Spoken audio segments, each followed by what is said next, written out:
François Hollande, bonjour. Bonjour. Bonjour. Et bienvenue sur Inter en cette semaine politique, budgétaire, dense et heurtée. Le gouvernement Barnier affronte sa première véritable heure de vérité avec le vote du budget et le projet de loi de financement de la sécurité sociale. Il devrait déclencher son premier 49.3 dans quelques jours.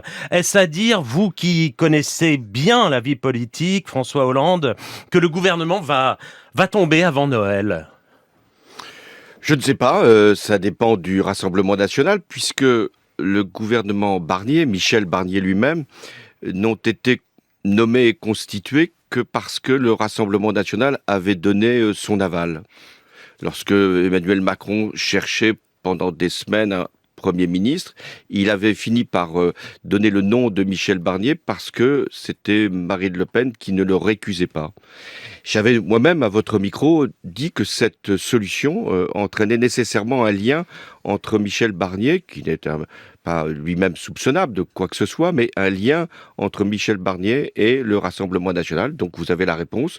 Oui. Le Rassemblement national quittera ou ne quittera pas cette majorité Alors, implicite. vous dites Et il y ça. aura le gouvernement Barnier qui tombera ou qui ne tombera pas. Oui, vous dites que ça dépend du Rassemblement national, ça dépend aussi du Parti socialiste. Hier, nous avions à ce micro le ministre du Budget, Laurent Saint-Martin, je ne sais pas si vous l'avez écouté, qui disait que la solution, c'était vous qui l'aviez au PS, que si le PS prenait ses responsabilités de parti de gouvernement, je le cite, et ne votait pas la censure avec les autres, c'est-à-dire avec les Insoumis et le Rassemblement national, eh bien le gouvernement pouvait tenir. Vous lui répondez quoi ? Mais que c'est arithmétiquement vrai et politiquement faux, puisque il n'y a eu aucun effort pour associer les groupes socialistes, aussi bien de l'Assemblée et du Sénat, à une solution budgétaire. Aucun amendement n'a été repris venant des socialistes, qui étaient des amendements sérieux, et je peux les confirmer, aussi bien pour les recettes que pour les dépenses. Enfin, il y a une ligne politique où ce que vous demandez sur un budget depuis des années, c'est-à-dire faire davantage payer les entreprises qui font des profits, faire davantage payer les plus hauts revenus, c'est écrit, ça a été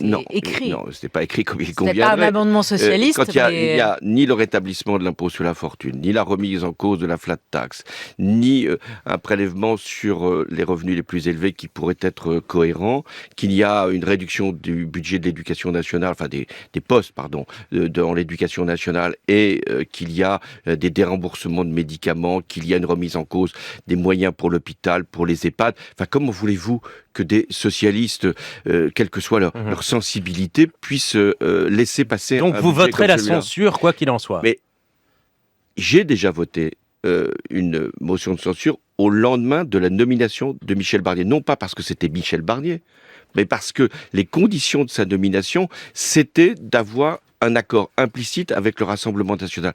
Et j'ai dit moi-même qu'il y avait là une construction qui était à la fois fragile et dangereuse. Eh bien, nous y sommes. Mais François Hollande, vous qui avez été président de la République pendant 5 ans, Je vous le confirme, oui. qui avez géré le pays, qui savait mieux que personne la situation dans laquelle se trouve le pays, la situation financière, les taux d'emprunt, notre dette à rembourser, les plans sociaux qui se multiplient, 170 000 emplois seraient menacés.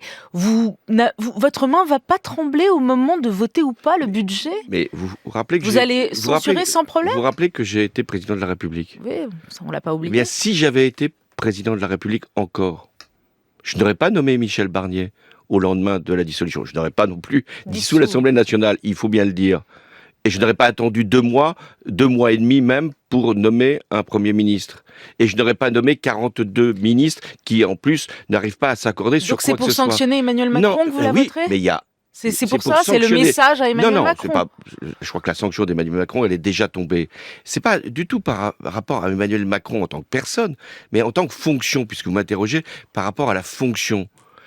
Il ne fallait pas nommer Michel Barnier dans les conditions qui ont été celles du mois de septembre. Il ne fallait pas appeler Madame Le Pen, comme ça a été le cas, pour savoir si elle acceptait Michel Barnier. Moi, je n'ai pas été appelé pour savoir si j'acceptais Michel Barnier. Le groupe socialiste n'a pas Il été vous a appelé. reçu, il me semble. Non, mais il m'a reçu, mais il ne m'a pas dit « Tiens, qu'est-ce que vous pensez de la nomination de Michel Barnier ? Est-ce que vous pourriez vous associer à une action du Front républicain dans le cadre d'un gouvernement d'union ?» Rien n'a été fait de ce niveau-là. Et même par rapport à ce qu'était la première proposition du nouveau Front populaire, rien n'a été fait pour donner au moins une chance, ce qu'il n'avait d'ailleurs pas forcément de raison, mais d'une chance à cette coalition. C'est ça que vous auriez fait ? C'est ça qu'il aurait fallu faire ? J'avais déjà dit, mais on ne va pas y revenir, que dès lors que c'était le groupe qui était arrivé en tête, il convenait de nommer au départ Madame Castet ou tout autre, et sans doute pour constater qu'elle ne pouvait pas, qu'elle n'avait pas de majorité, et qu'ensuite, il y avait sûrement une solution à proposer. Nous y sommes aujourd'hui.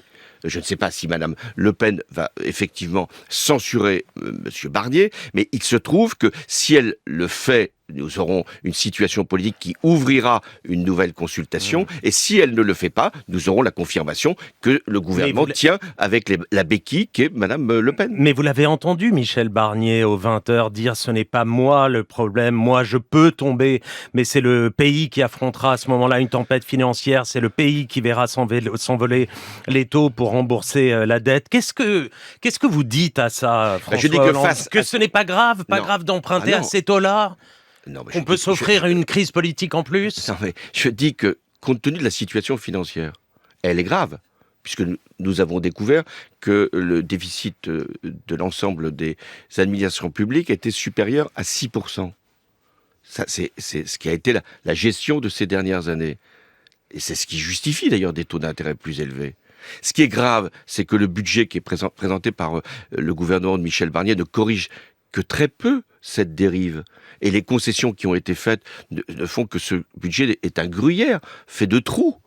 Et qu'il y a effectivement une suspicion sur la capacité de la France. Ça, c'est grave. Et le fait que la France, enfin l'État français, est à payer des taux d'intérêt équivalents à ceux de la Grèce, vous vous rendez compte, pour ce qui me concerne, vous vous rappelez ce qu'a été ma présidence, où j'ai moi-même sauvé, enfin avec d'autres, heureusement, la Grèce, permis qu'on garde la zone euro, permis de rétablir les finances publiques, diminuer Mais là, vous prenez le risque d'ajouter de la crise à la crise.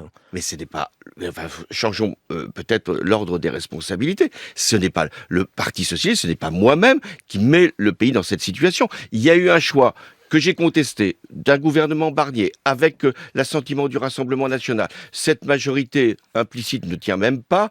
Il y a des surenchères tous les jours et on voudrait se retourner, parce qu'aujourd'hui, il y a effectivement un risque de censure, vers le Parti socialiste, en disant « Mais alors, pourquoi vous le soutenez pas, Monsieur Barnier ?» Donc vous nous dites ce matin, pour ce qui est de la motion de censure, si le 49.3 est utilisé, vous la voterez sans ciller et sans trembler. Oui, il y a encore eu hier une rencontre entre Michel Barnier et les présidents des groupes socialistes. Ils ont fait leurs propositions, aucune n'a été retenue. Donc la conséquence, s'il y a du 49.3, c'est qu'il y aura une motion de censure. Et cette motion de censure, vous la voterez, François Hollande. Je la voterai. Vous la voterez. Et ensuite, il se passe quoi ? Si le gouvernement tombe la semaine prochaine, comme il semble que nous y allons.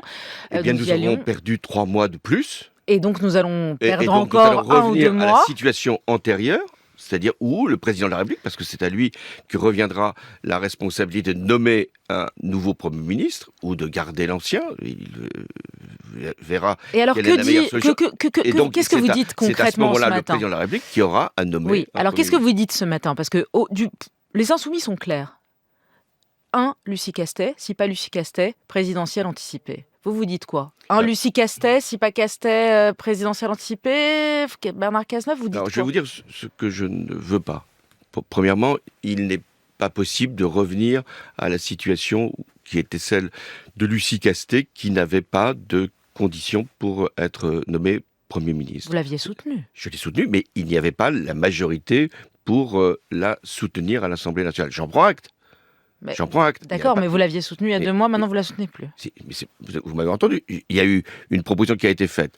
Il y a eu un choix de l'Assemblée nationale de valider Michel Barnier. Donc ça veut dire implicitement que la solution du nouveau Front populaire avec Lucie Castet, c'est pas la personne qui est en cause. Il n'y a pas de majorité autour du nouveau Front populaire pour qu'un Premier ministre puisse être désigné issu de ses rangs. Je le constate.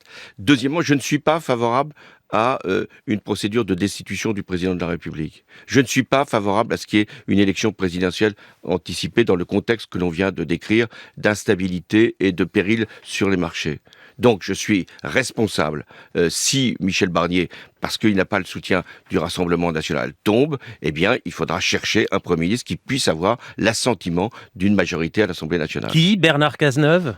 J'avais déjà donné ce nom-là, et vous connaissez mes liens d'amitié avec Bernard Cazeneuve. Il y avait eu donc une proposition qui avait été faite, le président de la République ne l'avait pas retenue. Maintenant, il va être dans une situation où il va être, si le gouvernement Barnier tombe, dans l'obligation d'aller chercher une solution. Et cette solution, c'est pas lui qui peut la trouver. La méthode, la seule méthode que je connaisse dans une démocratie qui est parlementaire, eh bien, c'est nommer une personne et que cette personne cherche sa majorité à l'Assemblée nationale. Et Boris Vallaud évoquait dimanche la possibilité d'un gouvernement qui travaillerait avec les partis de l'arc républicain. Ça vous semble une bonne idée, ça? Mais ça veut dire quoi, en fait, pour le Parti socialiste? Parce que Jean-Luc Mélenchon a réagi. Alerte, le PS est en train d'organiser un nouveau socle commun avec d'autres à la place du nouveau Front populaire. Il a raison de Jean-Luc Mélenchon, s'inquiéter? il est sur une ligne qui est effectivement cohérente. Il veut une élection présidentielle anticipée. Il veut être candidat à l'élection présidentielle. Il ne sera pas président, il le sait aussi. Il ne sera même pas au deuxième tour, il le sait aussi. Mais il est dans une situation où il veut une élection présidentielle. Pas moi. Je pense que l'élection présidentielle doit avoir lieu à la date voulue, c'est-à-dire en 2027. Et que la gauche doit se préparer, de se reconstituer et de faire qu'il y ait une candidature qui puisse valablement gagner la présidentielle. Voilà le schéma dans lequel je m'inscris. Boris Vallaud, il a raison de dire si le gouvernement Barnier tombe, eh bien il y aura forcément à rechercher autour d'une personne qui sera nommée par le président de la République, mais enfin lui donner quelques indications, pour qu'il puisse trouver les moyens de gouverner jusqu'en 2027. Mais les Insoumis disent que c'est une trahison du NFP. Vous l'assumez? Mais puisque, alors à ce moment-là, il faut admettre de rester dans l'opposition jusqu'en 2027, de ne rien faire qui puisse permettre à un gouvernement de travailler et d'attendre une élection présidentielle anticipée. Ce n'est pas ma position. Et je veux dire que dans le nouveau Front populaire, nous n'avons pas dit il faut que le président de la République démissionne et que nous allons préparer une élection avant 2027. Les Insoumis, aujourd'hui, dans leur niche parlementaire, proposent d'abroger 2 réformes des retraites, celle d'Elisabeth Borne et la vôtre, la réforme Touraine, estimant que c'est une mauvaise réforme. Vous en pensez quoi? Je pense que la réforme Borne et le relèvement de l'âge de la retraite à 64 ans passé avec un 49.3 n'était ni la bonne méthode ni la bonne solution. Donc j'ai toujours dit que ça devait être effectivement abrogé. En revanche, comme président de la République, j'ai fait passer la réforme Touraine. Et pour ce qui nous concerne, c'est-à-dire pour ce qui me concerne, il n'est pas question d'abroger la réforme Touraine au même temps que la réforme Borne. J'ai aussi l'esprit à la fois de cohérence et de responsabilité. Mais alors qu'est-ce que vous voterez cet après-midi? Je voterai un amendement qui permette de garder la réforme Touraine. Mais la proposition de loi insoumise, vous la voterez? Non, et si je vous demande ce que j'allais faire, s'il y a l'abrogation de la réforme Touraine, j'ai l'esprit de cohérence et de responsabilité, je ne voterai pas la proposition de loi qui abroge la réforme Touraine, je ne voterai qu'une proposition de loi qui abroge la réforme Borne. Cette proposition des Insoumis, elle vous vise en fait, François Hollande, très clairement. Oui, sans doute, oui. Parce que les Insoumis ne sont obsédés que par l'élection présidentielle et que par Jean-Luc Mélenchon. C'est ça qu'il faut bien comprendre. Les Insoumis ne sont pas dans une position alors que où ils vous recherchent l'union. Ils sont dans l'obsession de faire tomber, non pas le gouvernement Barnier, de faire tomber Emmanuel Macron et d'avoir une élection présidentielle et de présenter Jean-Luc Mélenchon comme candidat. Mais écoutez, je suis désolé, je ne suis pas sur cette position-là. Je pense que la gauche doit travailler, préparer, s'organiser, avoir un grand parti socialiste, lequel grand parti socialiste aura son candidat ou sa candidate et se présentera à l'élection de patron, le Parti Socialiste. Alors, ça, c'est une autre question. Il y a un congrès, il y aura... en ce moment, cette question peut paraître assez secondaire par rapport à la question principale. Oui, je pense qu'il faut qu'il y ait une nouvelle orientation permettant un élargissement aux amis de Place Publique et aux amis de Bernard Cazeneuve. Je pense qu'il y a là la nécessité d'un grand rassemblement, mais je ne vais pas forcément ici... Est-ce qu'il faut une candidature unique de la gauche, comme disent beaucoup, et beaucoup de militants espèrent qu'il y ait une candidature unique de la gauche en 2027 pour pouvoir gagner? Qu'est-ce que vous leur dites aux jeunes, notamment? C'est les jeunes qui sont le plus sur cette ligne-là. Mais il n'y a pas que des jeunes, il peut y avoir des vieux aussi. Ne soyez pas sélectifs. Sectaires, oui, bien sûr. Donc, bien sûr, sur le plan des principes, nous sommes tous favorables à ce qu'il y ait une candidature unique, mais laquelle quand il y a Jean-Luc Mélenchon, il dit moi je suis prêt, j'en ai fait 3, je suis prêt. Si c'est le nombre de candidatures, si c'est celui qui a le plus d'ancienneté Vous le battez pas, de ce point de vue-là, je ne crois pas que ce soit l'argument politique. Il y a deux gauches dans notre pays, on le connaît. Elles ne sont pas forcément irréconciliables, mais il y a deux gauches. Bon, Jean-Luc Mélenchon, lui, veut être candidat, donc il n'y aura pas de candidature unique. C'est aussi simple que ça. Et donc, il y aura 2 ou 3 candidatures. Moi, je pense qu'il n'y aura que 2, et qu'il y a une candidature qui peut gagner, une candidature qui peut perdre. Choisissez. Vous voulez la candidature qui peut gagner ou la candidature qui peut perdre? Vous avez à ce moment-là la possibilité, à travers le Parti socialiste, ou ce qui reviendra au Parti socialiste de faire s'il s'élargit, de trouver une candidature. Et la candidature qui peut gagner à vos yeux, c'est vous? Mais non, justement, j'essaie de ne pas me personnaliser, j'essaie de ne pas faire une espèce d'obsession. À ce stade. À ce stade, je pense qu'il faut construire, il faut se préparer. C'est pour ça que je ne suis pas pressé qu'il y ait le départ de ça vous embêterait, Macron. en fait, une présidentielle anticipée? Mais d'abord, j'ai le respect des échéances. Ensuite, je ne suis pas pour le chaos, je ne suis pas pour la crise. En ce moment, faire une élection présidentielle, dans l'état où est le monde, dans la situation où est le pays, avec les marchés qui nous surveillent, vous pensez que c'est la bonne solution? Non, je ne le crois pas. J'ai dit ce que j'avais à dire sur Emmanuel Macron. Je pourrais essayer de dire il faut qu'il parte comme d'autres, parce que j'ai vu que même chez les LR, qui sont supposés être des soutiens du gouvernement Barnier, il y en a qui veulent faire démissionner Jean-François Copé. Jean-François Copé. Que le rapporteur général du budget veut faire partir le président de la République. Bon, écoutez, moi j'essaie d'être dans une position Pour vous, ils sont responsable. irresponsables. Mais ils font ce qu'ils pensent devoir faire. C'est-à-dire qu'ils pensent qu'ils peuvent avoir un candidat, j'imagine. Je ne sais pas quel est le sens de leur proposition. Et moi, j'essaye d'être cohérent. Il y a eu une dissolution. Il y a une assemblée, elle est fragmentée. Il faut qu'au sein de cette assemblée, des prises de responsabilité puissent avoir lieu. Visiblement, la solution qui était celle du président de la République avec Michel Barnier n'a pas fonctionné. On passe au standard. Bonjour Alexis. Bonjour, alors une question pour M. François Hollande. Est-ce que la responsabilité que vous avez, la paternité que vous avez vis-à-vis du quinquennat, des deux quinquennats de M. Emmanuel Macron, ne vous procure pas quelques sentiments de honte ou de regret? Et j'ajoute ceci, vous venez de dire qu'il y avait deux gauches dans ce pays. Je préciserai vos paroles en disant qu'il y en a en réalité une qui est de gauche et pas l'autre. Vous appartenez à celle qui n'est pas de gauche depuis bien longtemps. Et j'oserais même ajouter ceci que les gens de gauche à qui vous avez fait tant de mal attendent pour la plupart de vous qu'enfin vous vous taisiez et nous laissez tranquilles. Merci beaucoup. Merci à vous Alexis. La question a le mérite d'être franche. François Hollande. Je ne suis pas sûr qu'il y ait une question, mais il y a donc la démonstration qu'il y a effectivement une gauche qui en exclut une autre, une gauche qui pense qu'elle est la seule gauche possible, mais cette gauche-là, elle peut gouverner? Elle va gouverner sur ce registre-là? Elle peut avoir une majorité dans le pays? Elle peut rassembler? Elle peut assurer une cohésion?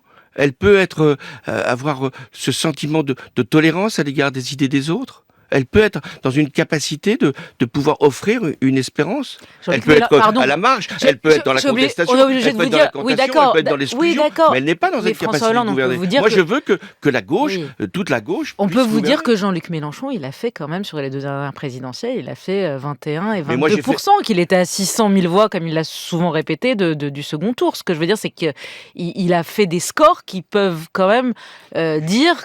C'est pas des scores ridicules. Est-ce que j'ai dit que c'était des scores ridicules? Oui. Et surtout que moi j'ai fait 52% au deuxième tour de l'élection, que j'ai fait 28% au premier tour. Pour gagner une élection présidentielle, il faut faire ce niveau-là. Par ailleurs, il a fait ces résultats-là parce qu'il n'y avait pas une offre politique qui permettait à la gauche d'être représentée. Et pourtant, il y avait le Parti socialiste, il était là. J'ai parlé d'une offre politique qui était suffisamment attractive et suffisamment convaincante pour l'emporter. Il y a eu un vote utile aussi sur Jean-Luc Mélenchon, parce que la gauche, quand elle se trouve dans une situation où elle doit faire un choix, elle fait un vote utile. Mais aujourd'hui, la position et même la personne de Jean-Luc Mélenchon sont les plus rejetées dans l'opinion publique. Je ne me trompe pas. Donc, quand on a autant de niveaux de détestation, quand on a autant de niveaux de refus, de réprobation, ça pose quand même une question.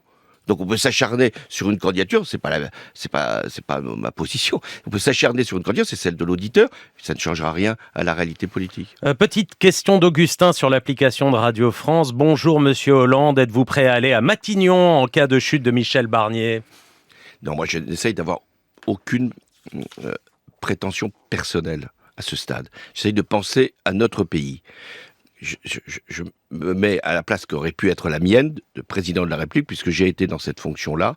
Je chercherais, si j'étais Emmanuel Macron, et si Michel Barnier devait ne plus être premier, une solution qui puisse rassembler. Pour finir, la Cour pénale internationale a lancé un mandat d'arrêt contre Benjamin Netanyahou pour crimes de guerre et crimes contre l'humanité. Vous avez entendu tout à l'heure Pierre Aski, la France n'arrêtera pas Benjamin Netanyahou s'il est notre sol. Ça a été la position exprimée par le Quai d'Orsay, car elle estime qu'il jouit d'une immunité en tant que chef d'un gouvernement d'un pays non signataire de la CPI. La chef des écologistes, Marine Tondelier, qualifie cette immunité de honte. Et vous ?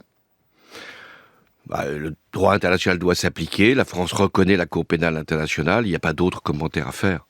La France reconnaît les décisions de la Cour pénale internationale. Donc s'il venait en France, il faudrait l'arrêter ? Je crois qu'aujourd'hui, il n'est pas prévu qu'il vienne en France.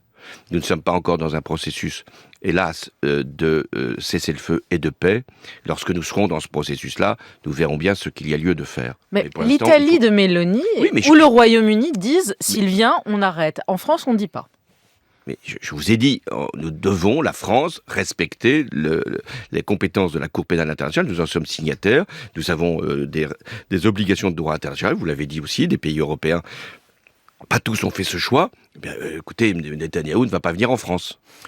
Une trêve a été conclue hier entre Israël et le Hezbollah. Saluez-vous l'engagement diplomatique de la France et d'Emmanuel Macron dans ce dossier? Oui, moi, tout ce qui contribue, et la France a un rôle à jouer au Liban, tout ce qui contribue à faire d'abord un cessez-le-feu et avancer un processus de paix. Pour le Liban, c'est encore autre chose, c'est de respecter l'intégrité territoriale du Liban et de permettre qu'il y ait une solution politique et qu'il puisse y avoir une cessation durable des hostilités entre le Hezbollah et Israël. Oui, je pense que ça va dans la bonne direction. Et ça doit même être un précédent pour aller vers un cessez-le-feu à Gaza le plus vite possible. Je crois qu'il y a en ce moment des discussions qui sont en cours. Et si la France peut y être invitée et peut s'y inviter surtout, je ne verrai que des avantages.